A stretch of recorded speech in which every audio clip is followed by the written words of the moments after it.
এই জাদুবিদ্যা সত্য। তো নবী সাল্লাল্লাহু আলাইহি ওয়াসাল্লাম বলেছেন ইন্না আইনাল হক, চোখের নজর সত্য। নবী করিম সাল্লাল্লাহু আলাইহি ওয়াসাল্লাম বলেছেন দিয়ে মানুষের ক্ষতি করার জন্য জিনের প্রয়োজন হয়, দুষ্ট জিন। এই জিনগুলোকে মানুষ তাবে করে মানুষের ক্ষতি করার চেষ্টা করলো যে বাহ তোর তো ব্যবসা হেভি, লালে লাল শাহজালাল, ঠিক আছে, দেখবেন আপনার কেনা বেচা বন্ধ হয়ে গেছে। রাত যখন গভীর হবে তখন এদিক ওদিক ঘোরাফেরা করো না, দেখবেন এই জাদুবিদ্যা সত্য। এবং এখনকার অনেক ভণ্ড যে কবিরাজগুলো বের হয়েছে, এরা জিনকে তাবে করে নিয়ে এই জিনদের মধ্য দিয়ে মানুষের মধ্যে জাদু ছড়িয়ে দিয়েছে এবং এর ফলশ্রুতিতে বহু পরিবার ধ্বংস হয়ে যাচ্ছে। এই জাদুবিদ্যা সত্য। আরও একটা জিনিস সত্য, নবী সাল্লাল্লাহু আলাইহি ওয়াসাল্লাম বলেছেন ইন্না আইনাল হক, চোখের নজর সত্য। নবী করিম সাল্লাল্লাহু আলাইহি ওয়াসাল্লাম বলেছেন চোখের বদনজর সত্য। এই যে আমরা বলি ফেসবুকে এত বেশি ছবি দিয়েন না ভাই, ছবি তুলেন না, ছবি তুলেন না, বারবার যে বলি নিষেধ করি, কারণ কি জানেন? একটাই কারণ, বিকজ চোখ লাগাটা সত্য।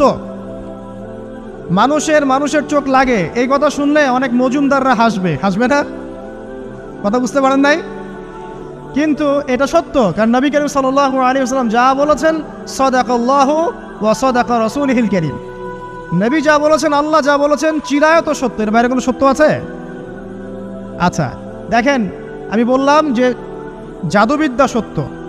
এই জাদুবিদ্যার চর্চা মানুষ করে, এখনও করে, এবং এই জাদু দিয়ে মানুষের ক্ষতি করার জন্য জিনের প্রয়োজন হয়, দুষ্ট জিন। এই জিনগুলোকে মানুষ তাবে করে মানুষের ক্ষতি করার চেষ্টা করে। দেখবেন এখন গ্রামে গঞ্জে শহরে সব জায়গায় ছড়িয়ে পড়েছে না? দেখবেন, খুব সতর্ক থাকবেন। আমি পরে সলিউশন বলছি আপনাদেরকে। আরেকটা বলেছি, নবী সাল্লাল্লাহু আলাইহি ওয়াসাল্লাম বলেছেন চোখের বদনজর এমন সত্য যে একটা উটকে এই রান্নার ডেকচির মধ্যে ঢুকাই ফেলতে পারে। আর একটা উট খুব সুন্দর, ভালো, আপনি দেখছেন মাশাআল্লাহ বলেন নাই, নজর লেগেছে, উটটা মারা গেছে দেন, তারপর তাকে জবাই করে খেয়ে ফেলতে হয়েছে। একজন সাহাবী গোসল করছিলেন, গোসল, এটা হাদিস সহিহ। এই যে আলেম ওলামা যারা আছেন তারা জানেন যে এই হাদিস সহিহ। একজন সাহাবী গোসল করছেন, তার গায়ের চামড়াটা খুব সুন্দর ছিল, একদম স্কিনটা অনেক সুন্দর, থাকে না এমন কিছু মানুষ?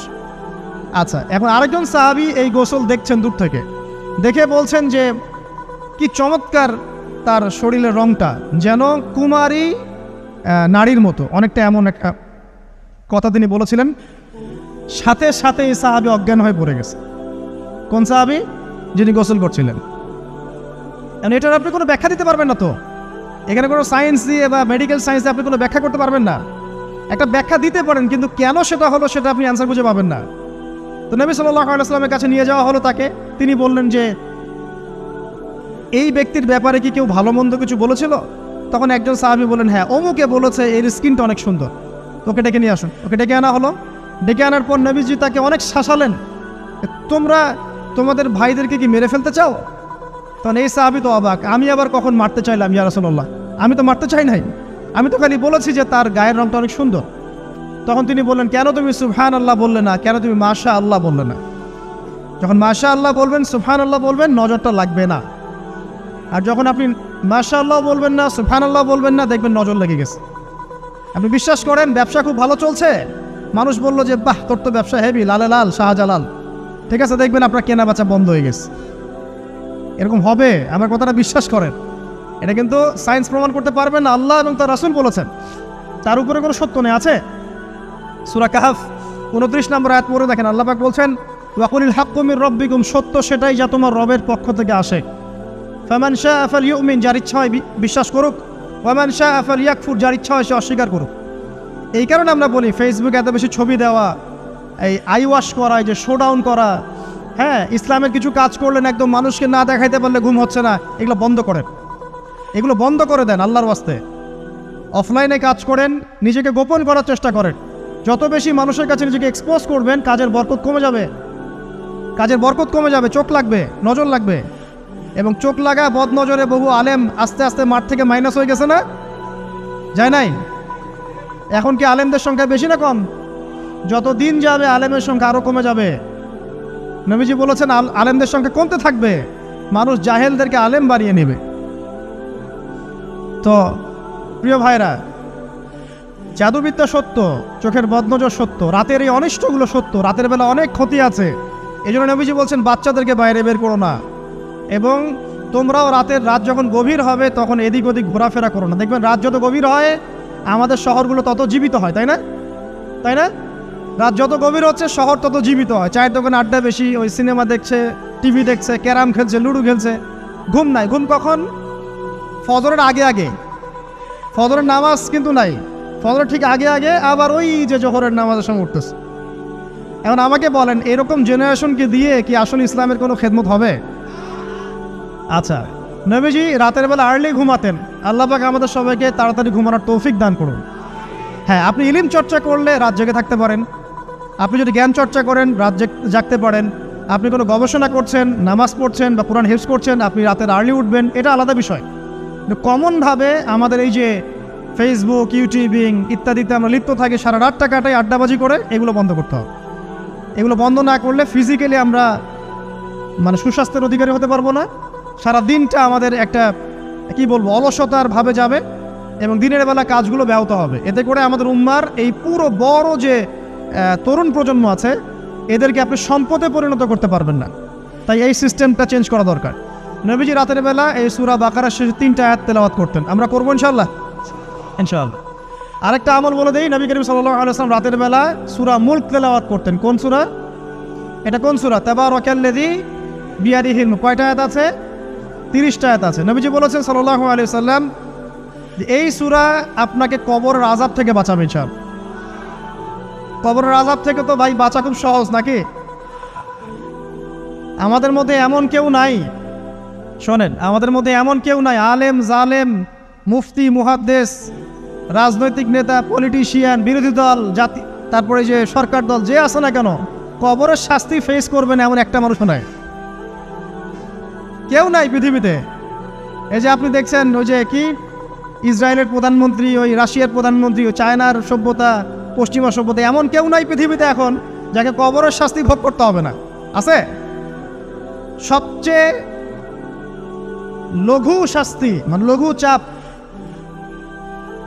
এটা বলতে গেলে আসলে আমি ভাষা হারায় ফেলি। তারপরে বলছি, আল্লাহ পাক আমাদের সবাইকে হেফাজত করুন, আমিন। একজন সাহাবীর নাম সাদ বিন মুয়াজ। কি নাম? নবী করিম সাল্লাল্লাহু আলাইহি ওয়াসাল্লামের সাথে একদম ডান হাত হয়ে যুদ্ধ করেছেন দীর্ঘদিন। বদর তিনি বীর সেনা, উহুদের বীর সেনা, ঠিক আছে। খন্দকের যুদ্ধেও বীর বিক্রমে যুদ্ধ করেছেন। তিনি আনসার সাহাবী, একদম মদিনার নেতা সাহাবী। সব সাহাবী কিন্তু একরকম নন, কেউ ছিলেন নেতৃস্থানীয় সাহাবী, তিনি ছিলেন একজন নেতৃস্থানীয় সাহাবী, ঠিক আছে। সাদ বিন মুয়াজ নবী করিম সাল্লাল্লাহু আলাইহি ওয়াসাল্লাম এত ভালোবাসতেন তাকে, এত ভালোবাসতেন যে তাকে নিজের মনে করতেন, যে সাদ বিন মুয়াজ আনসাররা আমার নিজের। চারটাখানি কথা। এই সাহাবীর খন্দকের যুদ্ধে এই যে হাতের এই দিকে, সম্ভবত হাতের এই রগের মধ্যে একটা তীর এসে লাগে এখানে, এবং তীরটা তিনি বের করতে গিয়ে রক্তটা ছিঁড়ে যায়। এরপর ফিনকি দিয়ে রক্ত বের হওয়া শুরু হয়। চিকিৎসা করে করে রক্ত বন্ধ করা যায় নাই, এবং এই রক্তের প্রবাহিত রক্তেই আল্লাহর ইচ্ছায় তিনি শাহাদাত বরণ করেন, তিনি ইন্তেকাল করেন। নবী করিম সাল্লাল্লাহু আলাইহি ওয়াসাল্লাম প্রচণ্ড ব্যথিত হন, মনটা তার খুব নরম হয়ে যায় সাদ বিন মুয়াজ রাদিয়াল্লাহু আনহুর জন্য। তো এই সাহাবীর যখন জানাজার নামাজ পড়ানো হচ্ছে, নবীজি বলছেন 70,000 ফেরেশতা তার নামাজে অংশ নিয়েছে। আর এই সাহাবীকে যখন কবরে শোয়ানো হয়েছে, নবী করিম সাল্লাল্লাহু আলাইহি ওয়াসাল্লাম পরে জানিয়েছেন, কবরের যে মৃদু চাপ, সাদ বিন মুয়াজ রাদিয়াল্লাহু আনহুর কবরেও সেই মৃদু চাপ দেওয়া হয়েছে। আমি কি বুঝাতে পারলাম ভাই? আমাদের কোনো দাম আছে এখনকার পলিটিশিয়ানদের কোনো দাম আছে? এখনকার সমাজ নেতার কোনো দাম আছে? এখনকার সুদখোরদের কোনো দাম আছে? এই ঘুষখোর দুর্নীতিবাজদের কোনো দাম আছে? আমরা যারা কাঠমোল্লা হয়ে আছি, আমাদের কোনো দাম আছে?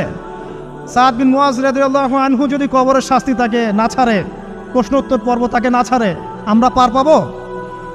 নবী করিম সাল্লাল্লাহু আলাইহি ওয়াসাল্লাম বলছেন, সূরা মুলক তেলাওয়াত করো রাতের বেলা, ইনশাআল্লাহ সূরা মুলকের তেলাওয়াত কবরের আযাব থেকে তোমাকে বাঁচান। আর আমাদের তো ভাই কবরে সবাই সাথে যাবে না, গার্লফ্রেন্ড যাবে না, বাপ মা ভাই বোন সবাই যাবে না। একজন ব্যক্তি সুদ খাচ্ছে, জিজ্ঞাসা করে দেখেন কেন খায়, বলবে তার সন্তানের জন্য খায়, তার বউয়ের জন্য খায়, তার মা বাবাকে দেখতে হবে তাই খায়, তাই না? একজন ব্যক্তি ঘুষ খায়, বলবে আমার পরিবারের জন্য খাই। একজন দুর্নীতি করছে, পুকুর চুরি করছে, বলবে দুর্নীতি করছে আমার পরিবারের জন্য খাই, পরিবার ভালো থাকবে। সবার একই এক্সকিউজ, যে পরিবার যেন ভালো থাকে, আমার সন্তানরা যেন ভালো থাকে, আগামী প্রজন্মের জন্য কিছু রেখে যেতে পারি, তাই না? এরকম একটা মানুষও কি আপনার সাথে কবরে যাবে? আর এই বোকা মানুষ কেন বোঝে না যে আপনার কবরে আপনাকেই যেতে হবে? তাহলে আপনি কি কারণে, অন্যের কারণে নিজের পরকাল নষ্ট করছেন? অন্যের সুখের জন্য আপনি আপনার পরকাল নষ্ট করছেন? সুদ খাচ্ছেন, দিব্যি মায়ের সাথে জেনা করছেন। আপনাদের এলাকায় নাকি সুদের সমস্যা অনেক বেশি।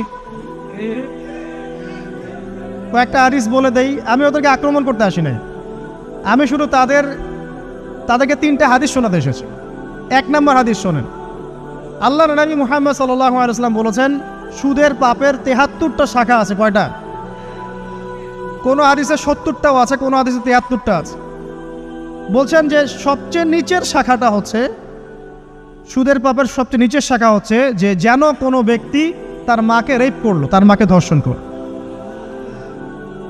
1 দিরহাম যে ব্যক্তি সুদ খায়, সহিহ বুখারীতে আরেকটা হাদিস এসেছে, সে যেন 36টা মেয়েকে ধর্ষণ করলো। আর আমি একটা কথা বানায় বলছি না, যদি বিশ্বাস না হয় কওমি মাদ্রাসা আছে, আলেম ওলামা আছে, গিয়ে বুখারী খুলতে বলেন, পড়তে বলেন, তাহলে একবার পড়তে বলেন, দেখেন যদি না থাকে তাহলে আমাকে এর সাথে থাপ্পড় দিয়ে দেয়। যদি না থাকে হাদিস এটা, তাহলে আমার গালে একটা থাপ্পড় দিয়ে যায়।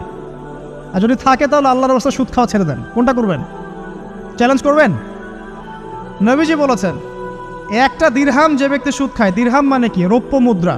এটা এখন দেখতে পারবেন না, জাদুঘরে আছে।